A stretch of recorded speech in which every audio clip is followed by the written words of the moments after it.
Ayan guys, mega love shoutout. Nandito tayo sa St. Gerald Charity Foundation sa Pasig. Ang St. Gerald Charity Foundation ay kilala sa pagtulong lalong-lalo na sa mga taong kapos sa budget. At ito ay pinangungunahan ni Ate Sara and Sir Carly Diskaya. Pagpasok mo ng pinto, kapansin-pansin na kunti na lang ang mga taong nakapila naghihintay na tawagin ang kanilang pangalan dahil maaga pa lang marami na silang natawag at nabigyan ng tulong. Pagkatawag ng pangalan, agad-agad tumayo ang isang to at pinirmahan ang gamit na kanyang ni-request. Ganun na lang ang tuwa dahil sa natanggap na tulong galing kay Ate Sara Diskaya. Sara, kamusta po?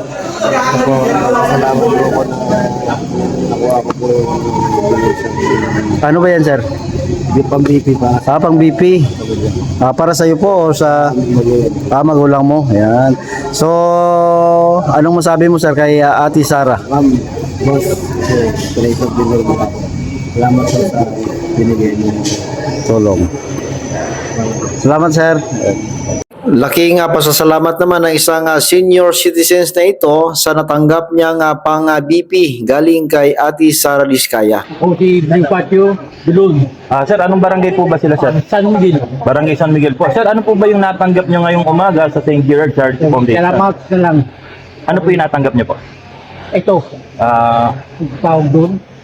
stethoscope.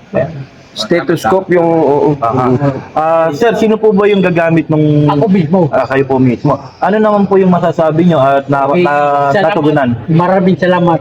Okay. Okay po. Problem number 1, Okay po. Sa tingin nyo po ba may kapasidad o kakayahan si Ate Sara na pamunuan ng ating lungsod? meron. Good. Okay.